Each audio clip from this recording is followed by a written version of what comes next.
નમસ્કાર વિદ્યાર્થી મિત્રો, ધોરણ 11 કોમર્સ, વિષય BA, પાઠ નંબર 1, જેનો લેક્ચર નંબર 10 જ્યાં સુધી આપણે આવેલા હતા. ગયા લેક્ચરની વાત કરીએ તો ગયા લેક્ચર દરમિયાન આપણે ધંધાકીય પ્રવૃત્તિઓનું વર્ગીકરણ જે 3 ભાગમાં કરવામાં આવેલું હતું. એક હતું વેપાર, બીજું હતું વાણિજ્ય અને ત્રીજું હતું ઉદ્યોગ. એના વિશેની વાત કરેલી.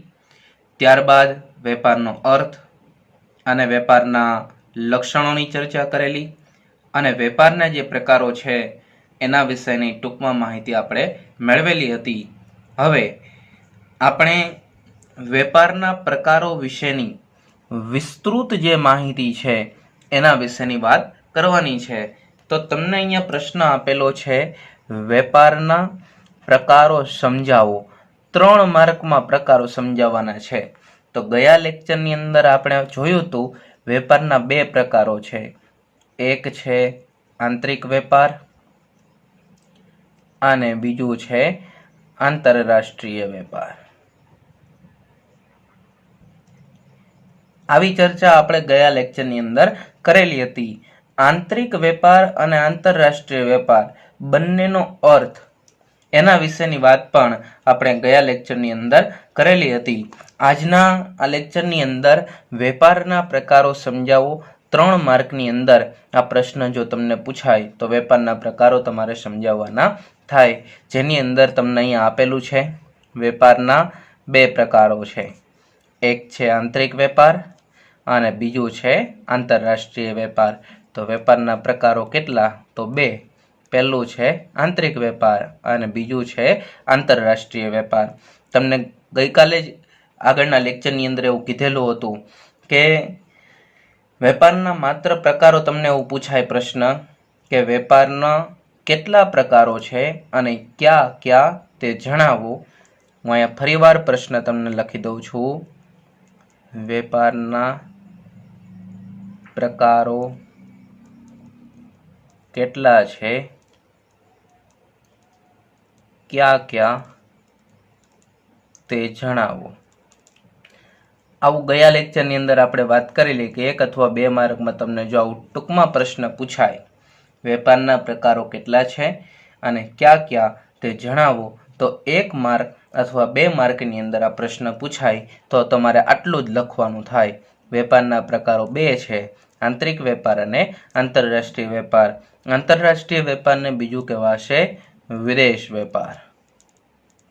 કેવો વેપાર કહેવાશે? વિદેશ વેપાર. તો આંતરરાષ્ટ્રીય વેપાર કે જેને બીજું વિદેશ વેપાર તરીકે પણ ઓળખાવી શકાય.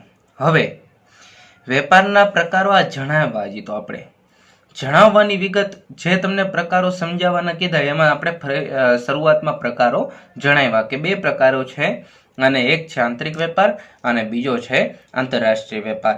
હવે આ આંતરિક વેપાર અને આંતરરાષ્ટ્રીય વેપાર એની અંદર શેનો સમાવેશ કરવામાં આવે એના વિશેની આપણે વાત કરવાની છે. તો પહેલો પ્રકાર તમને આપેલો છે આંતરિક વેપાર, જેમાં તમને વ્યાખ્યા આપેલી છે જેની ચર્ચા આપણે ગયા લેક્ચરની અંદર પણ કરેલી હતી.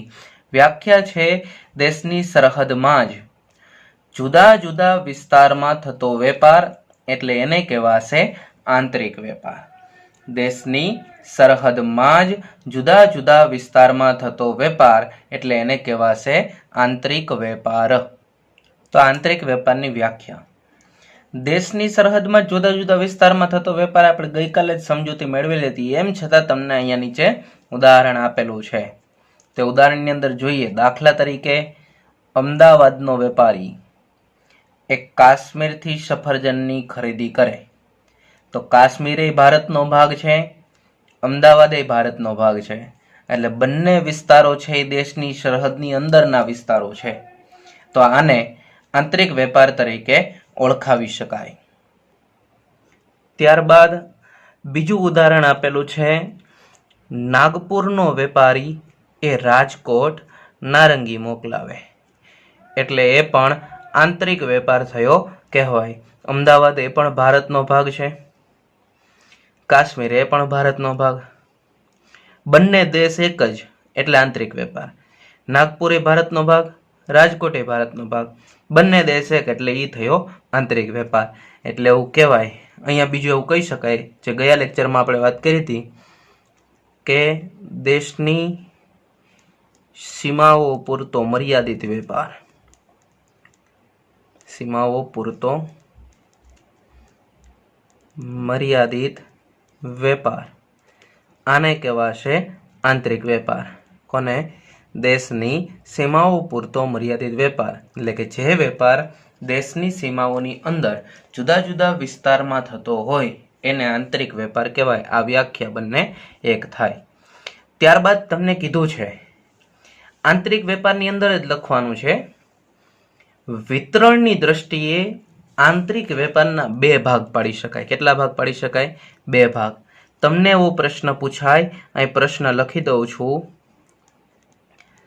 વિતરણની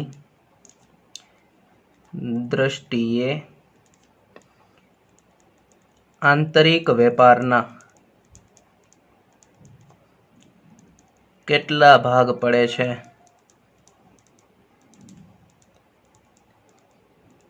ક્યાં ક્યાં તે જણાવો. આવો પ્રશ્ન પૂછાય તો આ 2 માર્કમાં આવે. કેટલા માર્કમાં આવશે? 2 માર્કમાં. વિતરણની દ્રષ્ટિએ આંતરિક વેપારના કેટલા ભાગ પડે છે? વિતરણની દ્રષ્ટિએ આંતરિક વેપારના કેટલા ભાગ પડે છે અને ક્યાં ક્યાં તે જણાવો. તો આ પણ 2 માર્કમાં આવે. તો આ 2 માર્કનો આ બીજો પ્રશ્ન થયો. પહેલા આંતરિક વેપારના પ્રકારો જણાવવાના હતા, એ પણ 2 માર્કમાં, 1 માર્કમાં અથવા 2 માર્કમાં. ત્યારબાદ આંતરિક વેપારની વ્યાખ્યા, એની સમજૂતી એટલે કે ઉદાહરણ. ત્યારબાદ આંતરિક વેપારનું જ આ છે, આંતરિક વેપારનો જ ભાગ છે. તમારે સમજૂતીમાં લખવાનું થાય ત્યારે આંતરિક વેપારની સાથે જ જોડવાનું છે. પણ આંતરિક વેપાર ખરેખર કેવી રીતે થાય એની વાત અહીંયા કરેલી છે. વિતરણની દ્રષ્ટિએ એટલે કે 2 અલગ અલગ પ્રકારના વેપાર અહીંયા દર્શાવેલા છે. તો અહીંયા તમને કીધું છે આંતરિક વેપારના કેટલા ભાગ પડે? તો 2 ભાગ. આ પહેલું ક્યાં ક્યાં? એક જથ્થાબંધ વેપાર છે અને બીજું છે છૂટક વેપાર. પહેલો કયો છે? જથ્થાબંધ વેપાર અને બીજો કયો છે? છૂટક વેપાર. તો પહેલા જથ્થાબંધ વેપાર વિશેની સમજૂતી મેળવે. જો મેં નંબર આપી દીધો છે. આ પહેલો, આ જથ્થાબંધ વેપારી. જથ્થાબંધ વેપારી મોટા પાયા પર ઉત્પાદક પાસેથી માલની ખરીદી કરે અને છૂટક વેપારીને તેની જરૂરિયાત અનુસાર માલનું વિતરણ કરે. હવે આના ઉપર આખો આપણે પાઠ નંબર 9 આપેલો છે, પણ અત્યારે આપણે ટૂંકમાં માહિતી મેળવીએ તો કીધું છે વિતરણ કડી છે. કેવી કડી છે? વિતરણ કડી. કેવી છે? તો પહેલું ઉત્પાદક, ત્યાંથી જથ્થાબંધ વેપારી, ત્યાંથી છૂટક વેપારી અને ત્યાંથી ગ્રાહક. આમ આ વિતરણ કડી છે. ઉત્પાદક વસ્તુઓનું ઉત્પાદન કરે છે એટલે કે નિર્માણ કરે છે. એ જેટલું ઉત્પાદન કરે ને એની પાસેથી જથ્થાબંધ વેપારી મોટા જથ્થામાં આ વસ્તુ ખરીદી લે. મોટા જથ્થામાં વસ્તુ ખરીદી અને જથ્થાબંધ વેપારી છૂટક વેપારીને એ જરૂરિયાત અનુસાર વસ્તુ પૂરી પાડે. જરૂરિયાત અનુસાર વસ્તુ પૂરી પાડે અને છૂટક વેપારી એ વસ્તુનું વેચાણ કોને કરે? તો કે ગ્રાહકોને કરે. હવે છૂટક વેપારીની જરૂરિયાત કેટલી છે એ ખબર કેમ પડશે? તો કે ગ્રાહકો વસ્તુની માંગ કરે કે નહીં? ગ્રાહકો વસ્તુની માંગ કરે. એ માંગના આધારે છૂટક વેપારી પોતાની જરૂરિયાત નક્કી કરશે. એની પાસે ધારો કે 30 ગ્રાહકોએ જુદા જુદી વસ્તુઓની માંગ કરી તો છૂટક વેપારીને ખબર પડી જાય કે આવી વસ્તુની આપણે આટલી જરૂરિયાત છે, આટલી માંગ છે. તો એ જરૂરિયાત નક્કી કરે. એ જેટલી જરૂરિયાત નક્કી થાય એ પ્રમાણે ઓર્ડર કોને આપે? જથ્થાબંધ વેપારીને. જથ્થાબંધ વેપારી વસ્તુ કોને પૂરી પાડે? છૂટક વેપારી. જથ્થાબંધ વેપારી ક્યાંથી લાવશે? તો જુદી જુદી વસ્તુના ઉત્પાદકો એટલે કે ઉત્પાદન કરનાર જે કંપની છે કે ધંધાઓ છે એની પાસેથી જથ્થાબંધ વેપારી આ વસ્તુઓ લાવે છે અને ત્યારબાદ જરૂરિયાત અનુસાર છૂટક વેપારીને આપે. છૂટક વેપારી જરૂરિયાત નક્કી કરશે ગ્રાહક પાસેથી. ગ્રાહકો વસ્તુની માંગ કરે. એ માંગના આધારે છૂટક વેપારી પોતાની જરૂરિયાત નક્કી કરે અને એ પ્રમાણે જથ્થાબંધ વેપારી પાસેથી જરૂરિયાત અનુસાર વસ્તુની ખરીદી કરે. ઉત્પાદક જ્યારે વસ્તુનું ઉત્પાદન કરે ત્યારે જથ્થાબંધ વેપારી મોટા ભાગનું ઉત્પાદન, એટલે કે આમ તો એવું સમજો બધું જ ઉત્પાદન એ જથ્થાબંધ વેપારી ખરીદી લે. જથ્થાબંધ વેપારી એક જ ન હોય, ઘણા બધા હોય, અને છૂટક વેપારી એક નહીં અનેક હોય. જથ્થાબંધ વેપારીઓની સંખ્યા ઓછી છે કોના કરતા? તો કે છૂટક વેપારી કરતા. અને છૂટક વેપારીની સંખ્યા વધારે છે કોના કરતા? તો કે જથ્થાબંધ વેપારી કરતા. એટલે જથ્થાબંધ વેપારી ઘણા બધા હશે, એ ઉત્પાદક દ્વારા જે વસ્તુનું ઉત્પાદન થાય એ બધું જ ખરીદી લે, અને પછી તો કે છૂટક વેપારીને વસ્તુ આપશે અને ગ્રાહક સુધી એ પહોંચશે. તો આપણી વિતરણ કડી છે ઉત્પાદકથી જથ્થાબંધ વેપારી, જથ્થાબંધ વેપારીથી છૂટક વેપારી અને ત્યાંથી ગ્રાહક. તો અહીંયા કીધું છે જથ્થાબંધ વેપારી મોટા પાયા પર ઉત્પાદક પાસેથી વસ્તુની ખરીદી કરે. ઉત્પાદક જે વસ્તુનું ઉત્પાદન કરે એ મોટા જથ્થામાં કોણ લઈ લે? જથ્થાબંધ વેપારી. અને કીધું કે છૂટક વેપારી તેની જરૂરિયાત અનુસાર માલનું વિતરણ કરે. છૂટક વેપારીની જરૂરિયાત અનુસાર માલનું વિતરણ કરે. છૂટક વેપારી પોતાની જરૂરિયાત કેવી રીતે નક્કી કરે? તો કે ગ્રાહકો જે માંગ કરે છે કોની પાસે કરવાના? છૂટક વેપારી પાસે. સીધા ઉત્પાદક પાસે નથી જવાના.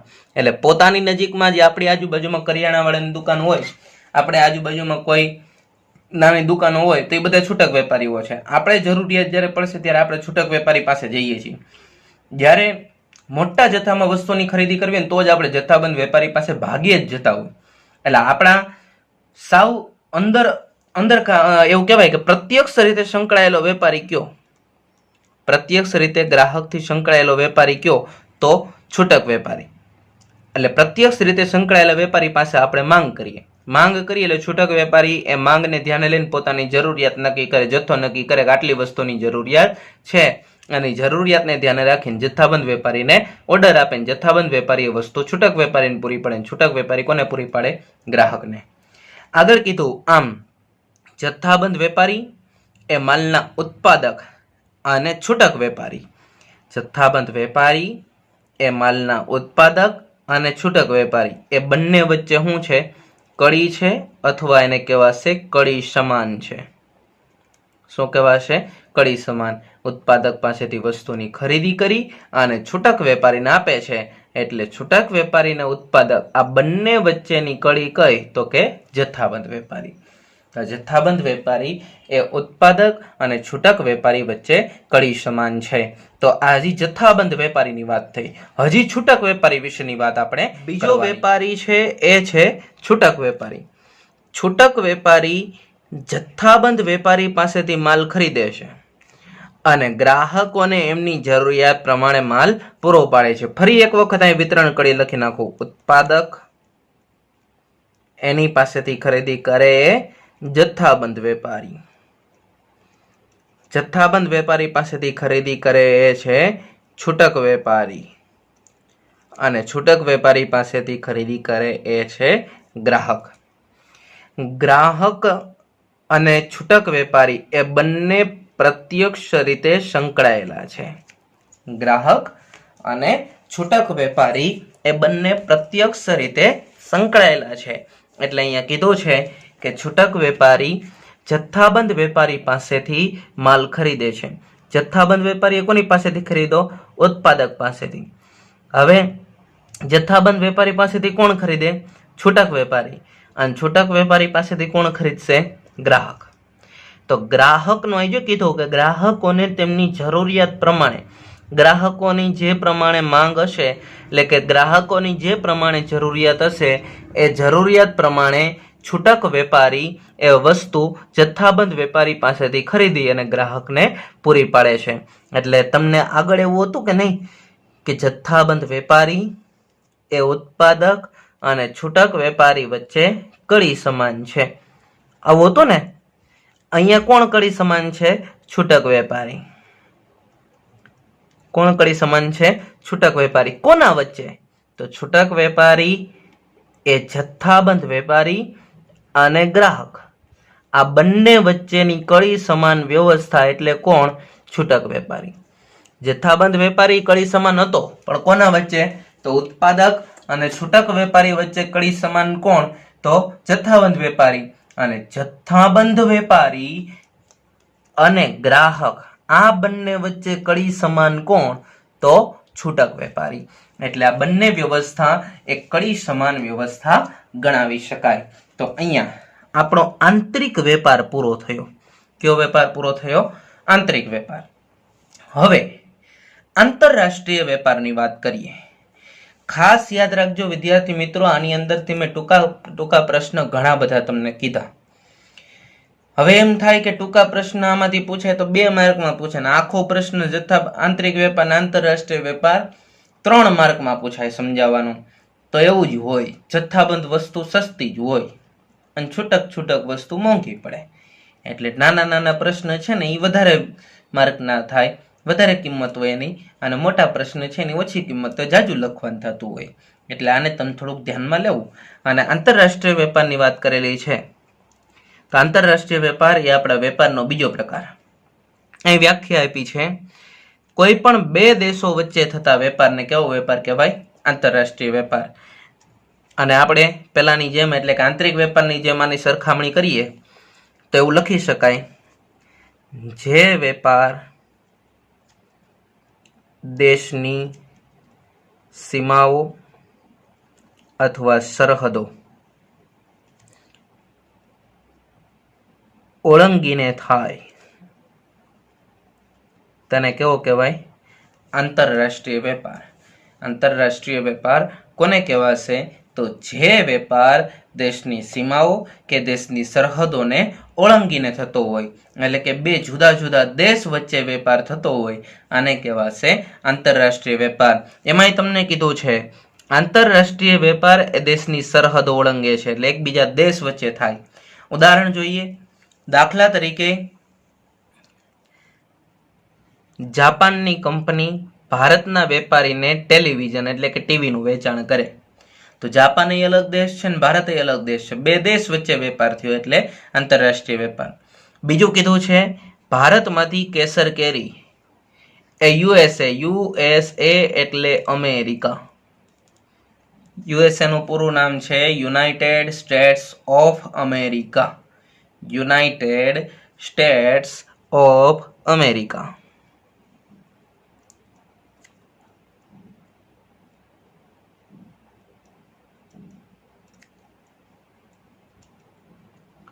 એટલે કે USA. તો યુનાઇટેડ સ્ટેટ્સ ઓફ અમેરિકામાં કેસર કેરી મોકલવામાં આવે તો આ 2 અલગ દેશ થયા, એક ભારત અને બીજું અમેરિકા. આમ 2 દેશ વચ્ચે થાય વેપાર તો એને કહેવાશે આંતરરાષ્ટ્રીય વેપાર.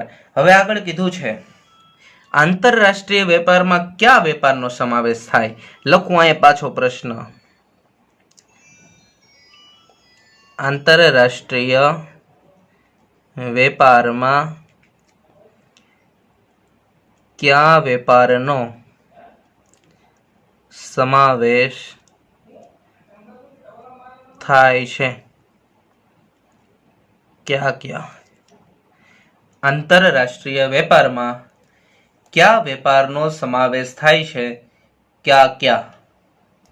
તો આંતરરાષ્ટ્રીય વેપારમાં કયા વેપારનો સમાવેશ થાય છે?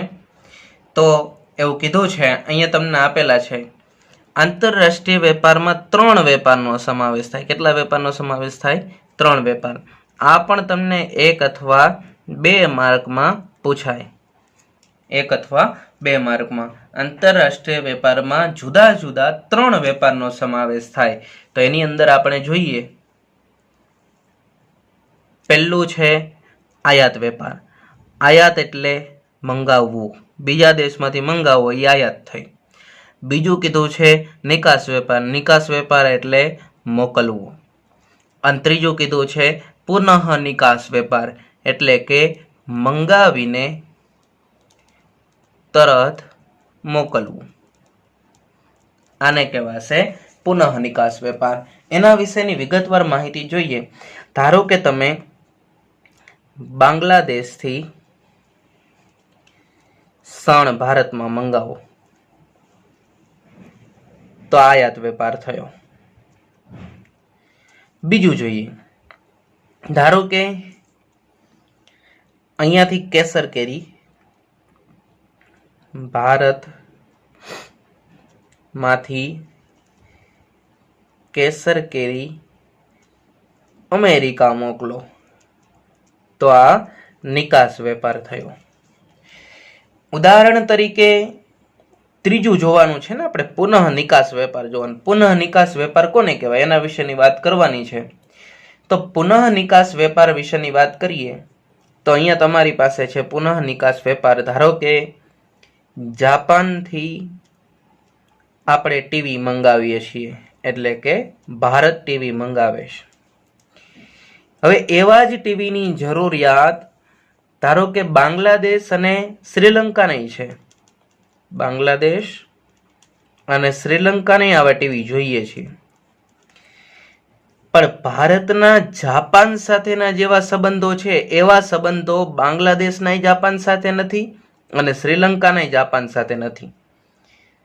તો એના સંબંધના ધોરણે સંબંધને ધ્યાને રાખી અને જાપાન સીધું જ બાંગ્લાદેશને કે શ્રીલંકાને ટીવી આપશે નહીં. તો હવે શું કરશે?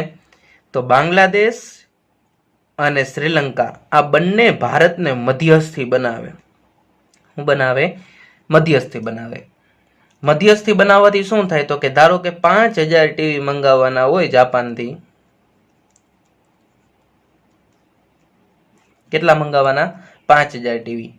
તો એ ભારત મંગાવે. હવે જ્યારે ભારતની સરહદે આ ટીવી આવે ત્યારે ભારતની સરહદેથી અંદર નહીં લાવવામાં આવે. જો અંદર લાવવામાં આવશે ને તો એને આયાત જકાત ભરવી પડે. શું ભરવું પડે? આયાત જકાત. એટલે કે વસ્તુ તમે મંગાવો છો બીજા દેશમાંથી એ ભારતમાં લાવવા માટે તમારે અલગથી ટેક્સ ભરવો પડે, તો આયાત જકાત ભરવી પડે. તો જો ટીવી ભારતની સરહદથી અંદર લાવવામાં આવશે તો તમારે આયાત જકાત ભરવી પડશે. હવે આયાત જકાત ન ભરવી પડે તો એના માટે શું કરવું? તો કે જ્યારે ભારતની સરહદે ટીવી આવે એટલે એનો સંગ્રહ વખારમાં કરવામાં આવે. વખારને કહેવાશે ગોડાઉન. જે સરહદો પાસે હોય કે જ્યાં તમારે સંગ્રહ કરવાનો, જેટલા સમય માટે તમે જેટલી વસ્તુનો સંગ્રહ કરો એ પ્રમાણે નક્કી કરેલો જેટલો પણ દરમાયો એટલે કે નક્કી કરેલો તમારે એ વખારનો ખર્ચ છે એ તમારે ભરવાનો થાય. અને ઉપરાંત વખારમાં તમે ધારો કે ભરો છો ત્યારે વખારની અંદર તમે સંગ્રહ કરતી વખતે જે મજૂરનો ઉપયોગ કર્યો હોય એ મજૂરને પણ જે તમારે ભાડું ચૂકવવાનું થતું હોય એને પણ જે મજૂરી ચૂકવવાની થતી હોય તો આને કહેવાશે દરમાયો. તો વખારની અંદર તમારે સંગ્રહ કરવાનો. એ વખારની અંદર વસ્તુનું વિભાજન કરવામાં આવે. વિભાજન મતલબમાં તો કે તમે 5000 ટીવી મંગાવ્યા એમાંથી ધારો કે 2000 ટીવી તમારે બાંગ્લાદેશ મોકલવા છે અને બાકીના 3000 ટીવી તમારે ધારો કે શ્રીલંકા મોકલવા છે.